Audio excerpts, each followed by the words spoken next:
What's up, party people? My name is Sunny Ray. This is the Sunny Ray Show. Third interview for the day. We're gonna round it off with a really interesting gentleman. His name is Rick Beaton. He's the founder and CEO of ElevAIt Labs, working on something really interesting. His career of almost 20 years, he's been chasing one question, which is why do so few people actually flourish, even the ones with every resource available to them? What makes his voice different is that he's working in the international nonprofits. He's been working in the academic world and the business world, and brings a very unique perspective. His AI provides technological power to do what he's done for the last 15 years, and so now he's building systems and tools to do essentially that. So Rick, really nice to have you here. I guess, where in the world are you calling in from? Yeah, great to be here, Sunny. Thanks for having me.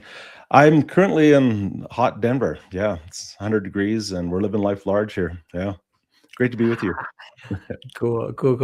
So I guess I like to start off with just kind of diving right into the deep end. Tell me a little bit about ElevAIt Labs. We'll keep it short for now, but then, like I said, we'll go deeper into it later on in the interview. But I'd love to just start there. Sure. No, happy to. At ElevAIt, we're consumed with the idea that people fundamentally really aren't known very well. You think of our HR practices, people are kind of like a diamond with multiple facets. And our family sees part of us, a few facets, our work sees part of us. Everybody catches a glimpse of us, our doctor, our cardiologist. But there isn't anything that really captures the whole. And we notice this in our consulting, in our work with people, is that to truly understand the individual, you need multiple data points. And AI finally gives us the power and the technology to pull in all that data, give a comprehensive understanding of the individual so that we can help individuals truly thrive. The ultimate goal is very positive. We want to use technology for the power of the individual to help them live a great life, have great careers, and also for society, that we can build better societies. Uh, so I was going to ask you, so, I like to kind of slow things down a little bit. Like I was saying, I like to focus on Yeah. the person. And so I was going to ask you, Rick, you spent almost 20 years, asking this like one question, right? So why do few people actually flourish? So what first put that question in front of you, and why did it stick for 2 Yeah. decades instead of, just let's say a couple of years or something? Well, it's funny. I think it's actually longer. I'm kind of embarrassed to admit, but when I was young, like young, I was living in Asia, working in big international nonprofit, and we did a lot of work with people displacement, early days of building refugee camps, and working with the poor and impoverished. And I left after about 5 years, asking sort of like, we scale services to groups. We have feeding programs and we have education, but when you take the individual and stand them alone, what is the capacity of that one person? And how do we help them achieve it? We put them in schools and we throw content at them, but it still doesn't get at, a way of measuring that innate capacity. A decade later, I was working at a leadership think tank, and a couple board members, wealthy dudes, a lot of responsibilities, big organizations around them. They said, what we'd like you to work with is, we have advisors in finance, law, therapists for our kids. They got the whole thing around them. And they said, nobody knows us, all of us. There's nothing in the center that has all of this data that really sees us as a whole, if you will, and that can advise us at a real high level. Can you create a process? And we wanted it to be research-based. We wanted it to be not based on anything, flaky or just like my great aunt's great idea. So we took a year and built a model that was comprehensive, that addressed the entire part of the individual, that includes psychoneurobiology for your personality, included sort of narrative identity, sociological, psychological, anthropological analysis, even theology and belief systems. And that comprehensive view allowed us to see the individual in a much more comprehensive way. And what it did was it transformed their lives, it transformed their families, even in their businesses. We began working deeply in their businesses as well. And over the course of a year, 2 years, there was this gradual realignment. And so the transformative power of it was actually almost surprising on our end. Um, and we built a consulting company, did this internationally. So that's kind of the foundation of it. And at the heart of it was kind of the question I had way back at the beginning in the refugee camps. It's like, whether you're wealthy or you're poor, or regardless where you are in the socioeconomic or educational ladder, it's like everybody, I think, has this innate question: who am I? What could I be in the world? And how do I find my place in the world? And what is my potential? And people haven't taken that seriously enough, I don't think. Not on an individual, because we've never known how to scale the individual. We scale to big numbers because of the mental model, I think, of the Industrial Revolution. So we're trying to shift the focus from the industrial. With technology now, we could say, Sonny, we can know you intimately and personally and understand you and the different aspects of you and help you understand yourself, your place in the world, and achieve what your potential truly is. So it's a big vision. And we believe now we can do that for every person on the planet. It's a really cool thing. Super cool. So Marigold Associates was built around real synthesis, right? So you guys had like 2 PhDs working across disciplines in real time with a single client. Can you walk me through what that actually looked like in a room? Like what made it work? So we had to, what we realized is, when you strip everything away, it's like, what if we knew then what we knew now, what would we do differently? We realized that a lot of the services that are offered to people, whether it's coaching, advising, mentoring, all of that, are really born out of dysfunction. So society shapes that. It's an organization, for example, doesn't do very well in learning and development. They do very well in their organization and defining their job roles. So people fall through the cracks, and they say, well, they're high potential, let's get them a coach. So the reason for the coach is because of the dysfunction in the organization that ever actually met the need of the individual. And I think it's true for a lot of us. So when we went back, what we realized is that to create a process for people don't learn iteratively and linearly. Humans, it's almost like a cone. And you start at the top, and you may have a big conversation about an aspect of your life, thematic element of it. When you listen to it, if you're listening to someone talk through the lens of developmental psych, positive psych, sociology, blah, blah, blah, then you start to see themes where people, it's like they're out of alignment. And we all have this, right? And none of us see ourselves clearly. So the role of the 2 PhDs in the room was to ask good questions, to engage, but then to listen through their life experience and their peer-reviewed content, university-based content. Then after spending a day together or half a day together, we'd write a report that would include sort of the positive aspects that came out of it, where they were, and then in a generous way, a couple areas that we could look to explore in more depth in the next session.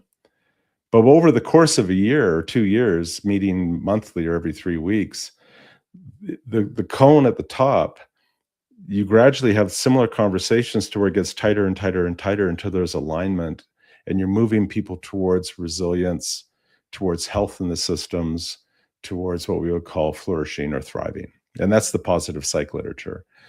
This idea that humans actually can move in a positive way to living a truly great life that matches who they are. So that was kind of the process. So we'd fly up, meet with wealthy individuals, spend a day together, sometimes a weekend, talk about their life, all of these things. But it was a guided exploration with the positive intent that they and the systems around them are moved towards health. Super fascinating. So there's a specific moment, right, where a Goldman Sachs leader told you essentially, you can't scale this, right? So what did that conversation feel like in the moment? And did you believe him right away, or did it take some time to land? Well, every I think every young business person, you've got an idea, you've tested it, you think, damn, this could go big, right? And we're at that point. People are telling us, you guys should scale this thing. Well, and we had a model for scaling and blah blah blah. So someone introduced. I don't know how we got the meeting. He was like the number 2 guy at Goldman, and he's there with his lawyer, and we're talking all this through, and he goes, I love what you're doing. This is fantastic. This is great. And went through it even further, and he goes, yeah, I'm not going to give you a penny.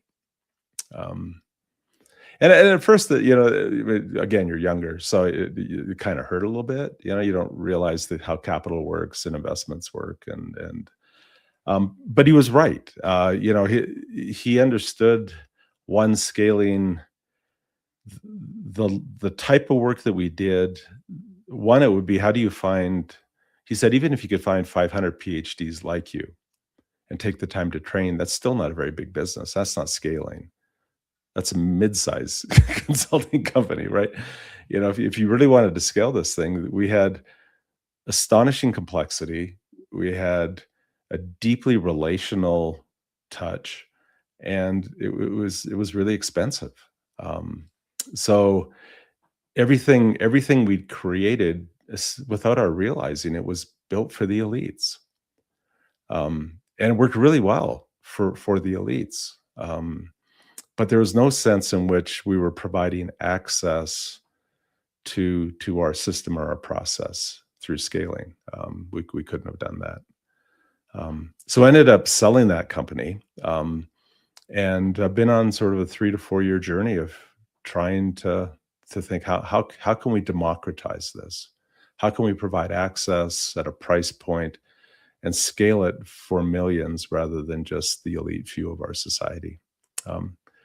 So the answer to that question was, I was in DC, so a friend introduced me to another friend who was a Microsoft AI person at the time, and he just laughed and he said, there's a thing coming called agentic AI, I can scale you. And he knew what he was talking about. He is entirely right.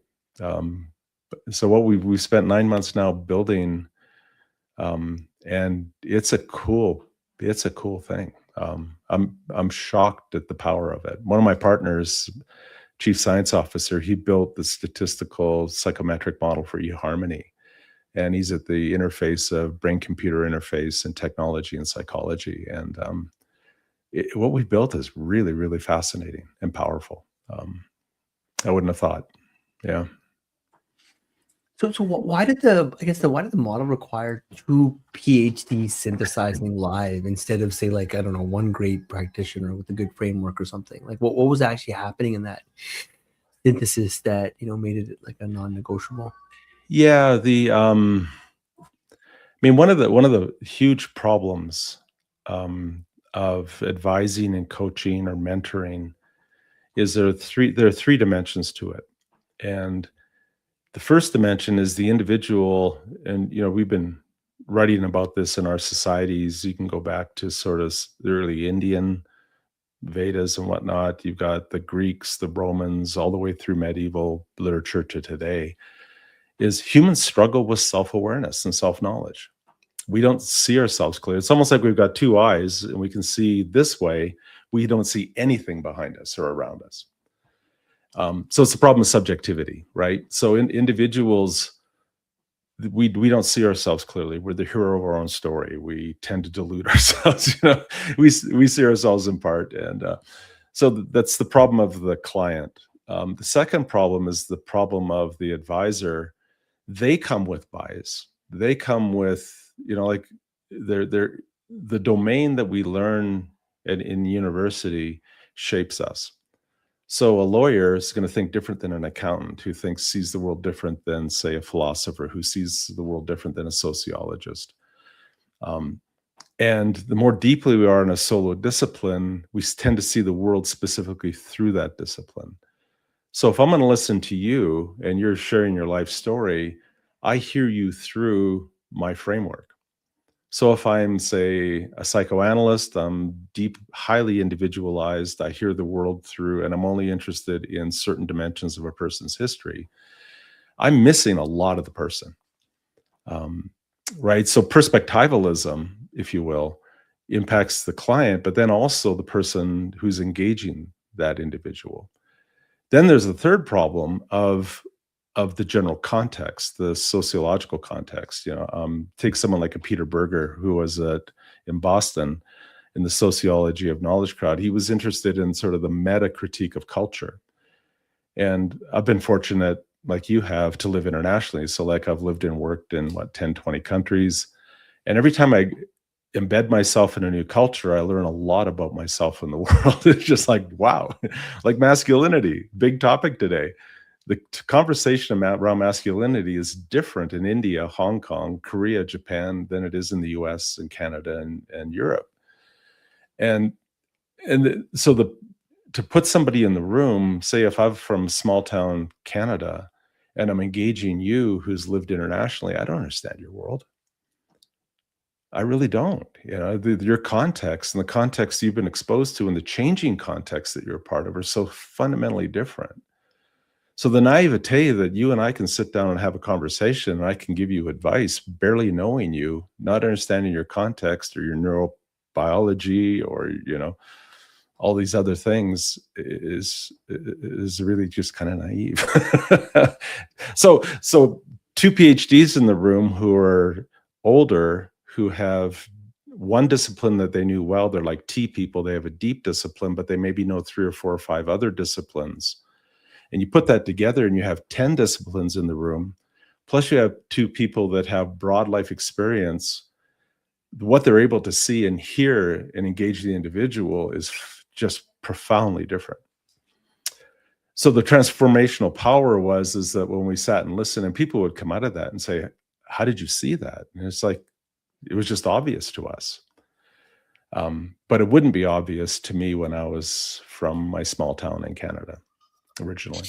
So Rick, you sold Marigold in 2018, right? So what made that the right moment to sell rather than keep pushing on the kind of the scaling problem yourself? That's a good question. It seemed at the right idea at the right time. We were working with a firm that was growing, like really, really, really scaling, and they were looking at. They had funding for a significant movement into sort of acquisitions, and their argument is that we could hire you, but it's going to cost an awful lot. We might as well just buy you. So we went internally to continue to build the organization to handle the growth and the acquisitions. And then we also worked with them on the international side, reading organizations, reading leadership to determine which were the ones that they should consider purchasing. It worked really well for a while. So it seemed like once you realize that you can't scale it the way you want, there's then at that point, you're looking at sort of 10, 20, 30% growth a year on a consulting framework. And you could tell with SaaS and many of the other technological advancements, I really do think consulting, you could see the end of consulting coming back then. I thought anyways. So I thought the industry was in trouble. I thought what we were doing was cool, but it was going to reach an end with technology. So I wanted to pursue the technological side more. And after the sale, you sat with the how do we scale it question for years, right? Before ElevAIt, before it even existed. So what did that sitting with it period actually involve? And were you testing ideas, or was it more like kind of a dormant than that? Well, we really did push. But then the question I kept coming down to is, one, people, the Goldman, part of the Goldman Sachs conversation is he didn't see the degree to which he was fragmented as much as we did. Like one guy actually said this to me, goes, "Oh, I just don't understand this fragmentation. The dudes come into work, they've got their families at home. And then they got to put their big boy pants on and go to work and be the top dog in the finance industry and blah, blah, blah." And he said, and the stresses of all that, sometimes they just need to go out and howl at the moon. Right. And what he defined was there are 3 dimensions to this individual. that weren't integrated. So they weren't being fully authentic in any of those. And what we were trying to do is pull it all together and say that, you need to pull all these things together to be an authentic individual. But what happened is that the more we got working with senior leaders, then they wanted to pull us into the organizational side. And then we're beginning, we're a small mid-level size consulting firm. And then you all of a sudden realize, well, I'm competing against Deloitte and McKinsey and all the people that have quit Deloitte and McKinsey that start their own consulting firms. And then the question of authority arises, is like, why is your voice more authoritative than their voice?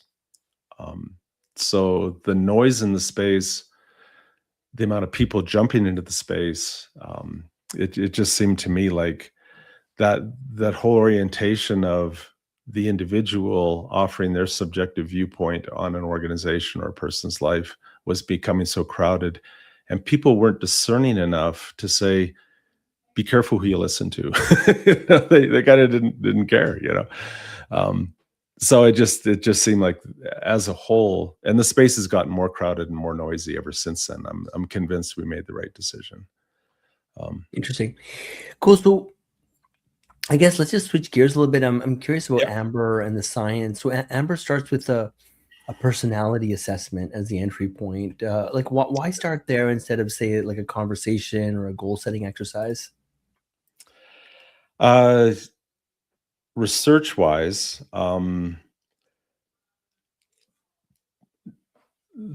there's a whole side of personality that are great conversation starters at a party. They're not scientifically validated. You shouldn't base your life on them, but they get people thinking about what makes you do the things that you do. Why are you engaged in the world the way you're engaged? Why do you see the world the way you see the world? That's personality.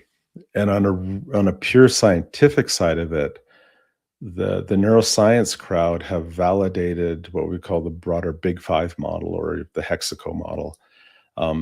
So it's the best theory that we have. We have assessments that are like 95% accurate. So I always tell people, if you're going to use an assessment, you should be measuring something real, and meaning that the research actually exists, that it's not just made up. Right. And the second part of it is, if you're measuring something real, then your instrument should be highly, highly accurate. So with personality, we're at that point at the current point. So what it does is, it's not meant to be an overarching data point, but it's a specific data point that allows us to help people understand themselves in a targeted, specific way that is tied to their neurobiological functioning. So it's about 60, 70% nature, 30% environment impacted. It's tied to your brain development, but it impacts how you see the world, how you engage with the world. Like, why are some people more risk averse and others more like in an entrepreneurial world? It's hard for people that are high, what we call N or E in their personality, to be solid, really sort of aggressive, optimistic, growth-oriented entrepreneurs. It goes against their biological wiring. It's not that they can't do it. It's just really, really hard on them. So when I talk to founders, if they want to do what we're doing, I look for people that are moderate, low end, because of the stress, the optimism, all of those things. So personality helps us understand leadership. It helps us understand people's place in the world, how they see the world, how they engage in teams. So it's kind of a fundamental data point that helps us understand ourselves. Does that make sense? Yeah. So, and you also describe Amber as this like kind of longitudinal model, right? Not necessarily a snapshot. So, most tools in this category, they're like in HR tech and coaching and even therapy, they're fundamentally snapshots, right, into people's lives. So what breaks when you try to make something continuous instead? Yeah, I mean, in a sense, this is a cool part of technology, right? So what we're doing is we're pulling data on the individual. So like the personality piece, once your brain stabilizes in your mid-20s, your personality becomes stable. So it's kind of an unchanging part of us, apart from a lot of what you read in social media. A unless you suffer a significant trauma and various things like that. So that part is like a stable element to us. The narrative piece, we include a really strong narrative where we have multiple narratives that people tell. And the narrative provides a qualitative way into understanding people and the way they tell their story. Now that's continually evolving, of course, right? So that part of it, um, we're pulling in sort of voice. Eventually, we're going to pull in biometrics, and once we have, say, 1, 2, or 3 years data, you just take a cardiologist. If you have 3 days of daily data on a person's heart function, and all of a sudden there's a wobble, you can tell the wobble because you have 3 years of data. Nobody's ever tried to do this before with individuals, to where if we start pulling in data, what we're doing is we're building a model of you that knows you intimately and has, in a sense, this constant sort of measurement of you, so that as you're, it's like you could have my life history and all of a sudden I get this wild idea, I want to go do X. The agent then jumps in as your advisor slash friend, coach, mentor, going, you've done this 4 times in your life. You've blown up your life. You've moved internationally, blah, blah, blah. Can you see the pattern? Can you begin to understand the pattern? Most of us, nobody knows us well enough over the prolonged period of time to see that, to see those thematic developments. So that's, in a sense, the place that it's filling for people. In some ways, I wake up and saying, well, maybe what we're building is something to counterbalance the isolation of the individual that began around 1900, and this continued push for individualism and isolation and destruction of our community and our institutions.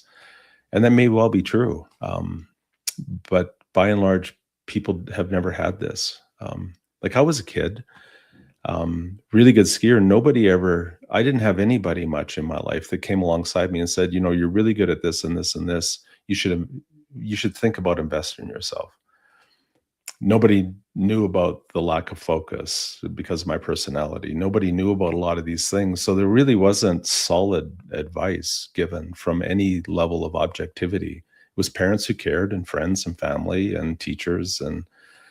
But again, there wasn't anybody that really actually knew or understood me to give. So life turned out to be a lot of trial and error. Try this, maybe it'll work. Try that, maybe it'll work. Which is kind of how we go through our lives, isn't it? At the end of the day. Yeah. So can you walk me through these 3 layers? So personality, the life narrative arc, and biology. Like, why do you need all 3, and what does each one catch that the others miss? Yeah. So your personality is, it's very, in science and research science, it's a very particular. So there's 5 traits. We think we're working on a 6th trait, but one measures your fight or flight, basically your sympathetic and parasympathetic nervous system that shows up in anxiety and sensibility that way, which is really important. Like a person that is higher on the anxiety spectrum, for example, that's a person you want in compliance, emergency, all of that sort of stuff. Someone who's low on it, that's a person you want in sales, because they get over stressful incidents. They don't feel stress, right? So you can begin to see yourself career-wise in relationships, and it goes down through sort of introversion, extroversion, which is closely tied not to whether we like people or not.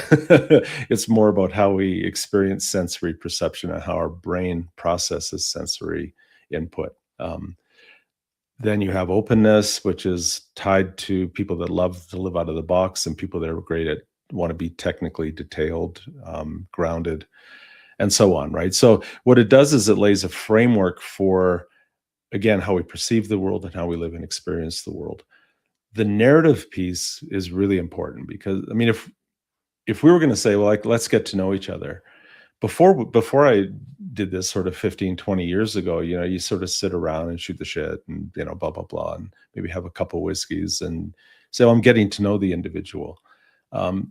Now what I realize is that there's so much that makes us who we are. Our For example, you could just take the relational piece, or who are our grandparents? What were they like? How did they parent their parents? What was their social class? How were they, you know, in relationships? Were they distant? Were they loving and affectionate and kind? What were your parents like? How many siblings did you have? What was your interrelationship between all of those? All of that are the profound elements that shape how we love people, how we engage, how we relate to authority, how we think about our life and our career, um, our socioeconomic status, our philosophical, religious belief systems, our spirituality. Um, so you sort of go down the list of our life and the influences and in a sense, the ecosystem that we inhabited. That's what made us who we are. And that continues all the way through our life. So if I want to get to know Sunny, those are the types of questions that I ask now. Tell me about so and so. Tell me about so and so. What's your early memory? And I had one person say, "Well, we just don't talk that way anymore. That's so intimate." And he's right. We just don't. If somebody were to ask you that, you're sitting there having a drink at a bar and someone starts to ask you about you say, "Dude, man, boundaries," so that's the narrative piece. But when you put the personality with the narrative together, it becomes really powerful, because if you're, say you're more introverted, you're higher in anxiety, you're part of the creative class and whatnot. And then you can see the impact of your personality on your relational journey. You can see the impact on your careers. You can see how you've, in a sense, inhabited the world, your way of being in the world. You begin to understand the individual. And then when you pull in sort of the other piece, like resilience, for example, if we're building resilience, I'd want to know your heart rate variable, your HRV.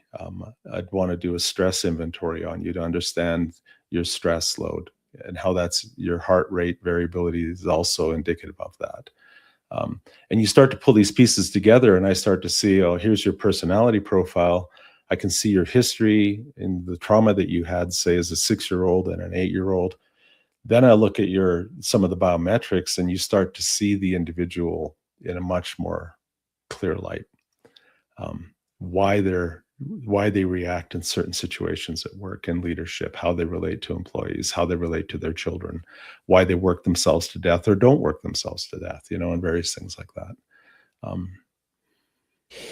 That's so fascinating, Rick. So you're incorporating permissioned signals like voice, sleep, stress, and heart rate variability, right? So what's the line for you between this makes the model more accurate and this starts to feel like surveillance, right? How do you think about that line internally?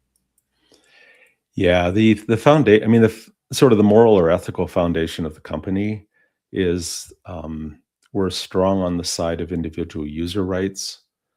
So privacy of data. As an organization, we're committed to the individual's good, if you will. Like when I used to go into organizations, I'd say it's, here's a foundational stone of our work. We believe in the positive good. That is ultimately what we're doing, right? And so giving people the benefit of the doubt was part of that. And then there's a sense in which, as we're building with that line. Our interest in collecting the data that you will own is for your positive good. So the stickiness, if you will, that we're building into the agent, and you could say our gamification and various things like that, is ultimately as we measure sort of the outcomes is your growth, your flourishing, your health, positive growth on your part. So that's where, in a sense, we draw the moral line. And it's a design build of intent. So the intent of our design build is on that side of the fence. We're not just building, social media to addict young people so that we can increase our numbers. I tend to think on a business side that, with or now that we think we've miscounted 9.5 billion people on the planet, that I can find a few million users for this to be a successful company. And then your Rick, your science lead, Galen, built the original, as you mentioned, eHarmony matching algorithm, right? Yeah. And ran the company's R&D as its first chief science officer. So I guess, like, what does someone who spent his career modeling how two people fit together bring to modeling one person over time? Yeah, so this is where Galen gets interesting. He's been very public about his accident, so I don't have any trouble sharing it on here. But when he was 17, he dove into a river and broke his neck, and he's been in a wheelchair since that time. And if you see a photo of Galen now, he has 3 bolts in his head, that he has 7 delta arrays. So he's one of the few PhDs in the world that is doing brain-computer interface that actually is a patient. So what we do know is that if we're going to, this is going back to the Goldman Sachs challenge. Humans are astonishingly complex, and if we want to talk about flourishing, I mean, we taught a class on flourishing and happiness in the university 18 years ago, right? This is way back in the day. One of the first classes in North America, just wasn't as publicized as the Yale and Harvard classes. But what you realize is that as a lecturer, you can push content. It doesn't impact people. People forget 90% of what they've learned within 7 days. So it's like content and classes and all that. It's the shift and of an individual life, and the transformation of an individual life is a really difficult thing. We know from research that people really reach a set point, and they can push the boundaries, and they always seem to come back to the set point. So the research that we're looking at is, how do we help people achieve a different state, if you will? And so Galen's work, in part because of his own accident, in part with his brain implants and his focus on spinal cord regeneration, is tied to this deeper question of how do we build greater resilience? How do we help them achieve a state of allostasis, of true flourishing? So eventually what we see our work pushing into sort of the neural implant side of thing, and in robotics, to where, initially it would be, for example, like that work they did with the individual that hadn't experienced joy, and after 30 years, by stimulating the brain in a certain part, the individual actually began to experience joy. So what we realize is that a lot of our experience of the world, you could say all of our experience of the world, is mediated through our mind or our brain, our physiology. So in order for us to have a conversation, given the complexity of our context, of our life history, of our biology, of our personality, of the way our brain functions, our spirituality and beliefs and values, our character, all of these dimensions that go into making us human, the question of what does it mean to live a great life is a very, very personal, very individual question. And personalization right now is being used for sort of settings and themes and all these things. We're pushing the boundary and saying that we want to know if we can use technology in a profound way to help every individual get beyond their set point and begin to live a more healthy life. We believe we can. I think we're at a different point. Really cool thing. Yeah. You mentioned earlier, Rick, as well, that Kevin Tupper showed you generative AI. And Kevin did, yeah. He was the Microsoft guy. Yeah. Yeah. So what specifically did you see in that first exposure that made you think this can finally, hold a person's complexity? It was the notion of the combination of intelligence that we're building, setting aside the question of consciousness and whether, what we're building will ever be conscious, and what that might look like. There is a sense in which when you look at AI, it's a bit like what we call extended cognition. So like I have my, my phone, and there's a calculator. As soon as when you're a kid, somebody puts a calculator in your hand, you begin to rely on the calculator to make the mathematical calculation and not do it yourself. So that's a form, in a sense, of extended cognition, right? We're extending our mind and extending ourselves to technology to help us be more efficient in the world. And that's kind of always, our laptops function that way. So AI is in some ways another powerful tool in intelligence that extends our cognition just in really, really profound ways. And what Kevin opened up for me and helped me see was the power of what the intelligence, the multidisciplinary intelligence.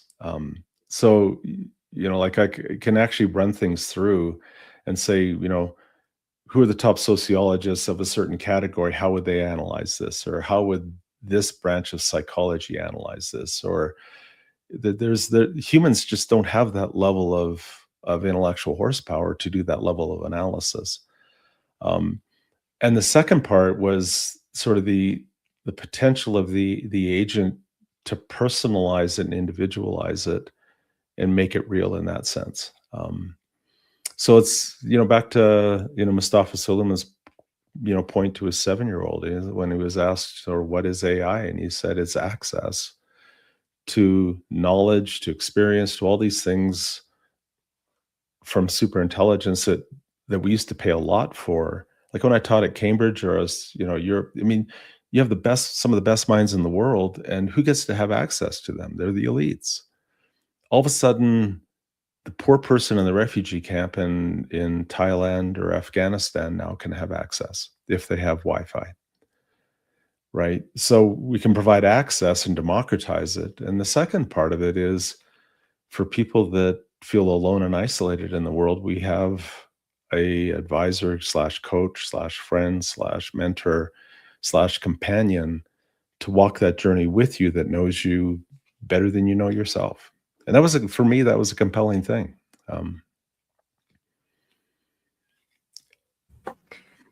Yeah. But do you think there's some irony there, Rick, though, that those seeking Why? companionship are seeking companionship? Yeah. Are we not essentially filling that void with Yeah. something other than that? And or is there something deeper here, like where you're helping them build them up so that they can go out and maybe seek actual companionship? Or I mean, what did you kind of see what I'm asking here? Oh, I totally do. We talk about this all the time. So then now you're back to design, build, intent, right? So Right. our design, build intent is not to have you become dependent upon our agents. So I don't use the word companion. I find it a little creepy myself. So our goal is not to have you isolated just talking to our agent.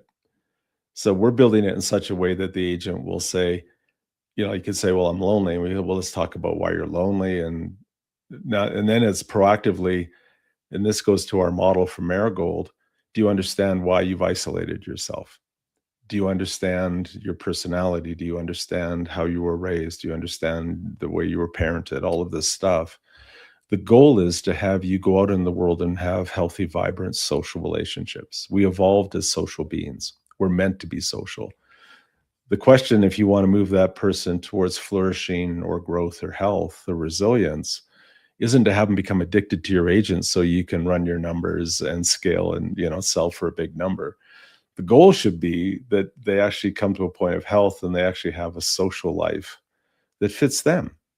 They don't have to be the extrovert, but a social life that is suitable for them.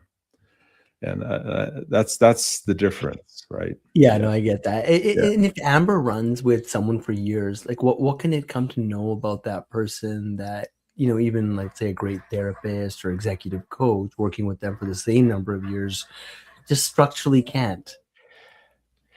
Yeah, and this is where I'm really careful. I have friends that are fantastic therapists, and I don't see my technology ever superseding theirs.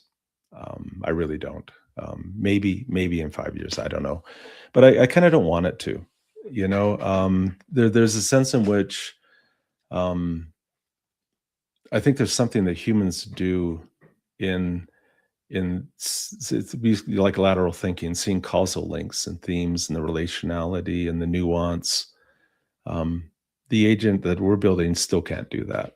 Yeah, so it's a great augmentation tool. I'm not building a therapeutic tool. I'm not, so great coaches and great therapists and all that. I think the work they do is fantastic. The one part that we can do is the multidisciplinary depth. It's the intellectual horsepower, if you will. Supercomputing, or however the intellectual power that goes along with it, really is something. But the dexterity and the lateral move and the ability to highlight, for example, we could talk and I could immediately go, I think let's talk about these two things. They seem to be dominant. AI still can't do that very well, if at all. I have a hard time, even when I play with the advanced models a lot. And I'm constantly having to go back and say, I want you to think from this viewpoint. I want you to take this as the dominant. And then, of course, it jumps on the bandwagon and away you go. But it misses things on really fundamental levels still. So my friends that are therapists and coach, I just say you don't have anything to be afraid of. We're here to augment, again, to provide the best quality to the most at the best price point is really what we're trying to do. Yeah. The core thesis is that, for most of history, we built education, healthcare, and work around averages, right? Because that was essentially the only way to scale. Yeah. What's the clearest example that you've seen of that compromise actually hurting someone? Oh, well, I mean, in the workplace, I see it all the time. We hire people based on a resume and a bunch of interviews, and then we slot them into a role and a function. And if, when you sit down, and I've talked to thousands, and you say, what do you like about this? What do you know about yourself? Why do you think this is the right place for you? And it's vague. And then you talk to their manager, and their manager doesn't have a clue. So very often, this is why, it could be taken to the extreme, of course, but the language of affinity bias is really important. We tend to align ourselves like birds of a feather flock together. I'm a high O in my personality. I love like this type of thing. I just love talking about ideas, right? And people that love talking about ideas tend to hang out together because it's like, you don't ever have to do anything. You just sort of go from big idea to big. We're great at strategy, right? And so in a sense, the affinity bias is that, it's like I got my eye on Sonny. Well, why? Well, I think he's a great guy. I think he'd be a great manager. I have a gut instinct. None of that is related to whether the individual has the capacity that's measured in such a way that they've been developing their potential and they could grow into that role and truly be successful in that role. So part of what I did at Marigold is we would evaluate senior teams for boards, and so sadly I had to be a part of this whole evaluation process of underperforming C-suite executives and removing them or realigning teams. So it's harmful for the organization financially, and it's also really harmful for the individual because they've been told their whole life that they could be something, but it actually didn't truly fit who they were. So they actually burned out. They actually weren't happy. But they had success and they had the salary, but they never felt like they actually fit the role, and it never felt like their life fit them for who they truly were. And that, I think more people than you realize feel that way. Hey, Rick, this has been really pleasant. I mean, like I told you, my average interview time is about 30 minutes, but I've taken quite a bit of time of yours. Maybe help me land with this one here for, someone who spent their whole career optimizing for performance and has never really stopped to, build self-understanding or self-awareness. What's the actual first step? Not a philosophy, but like a kind of like a concrete first move. Oh, there are a couple. One is, look for data points about yourself that are more scientifically validated, based in research, and which is why I begin with the Big Five, a really solid Big Five assessment. It's one small data point. The second is to, as an exercise, go back and see in your life where your natural affinity was. What were the things that you were actually doing that you loved and thrived in? So like one young guy, he was a attorney in New York, Big Five firm, super successful, burned out, hated it. And as we went through his life, it was his mother was pushing him over and over and over. You're going to be a doctor or a lawyer. You're going to be a doctor or a lawyer. Super bright, analytical, all that, but he was a musician. That's really what he wanted to do, and it got lost. This part of him just got lost. So the question is how do you rediscover? And a lot of life, I think, is allowing yourself to fit, finding who you are and finding that fit.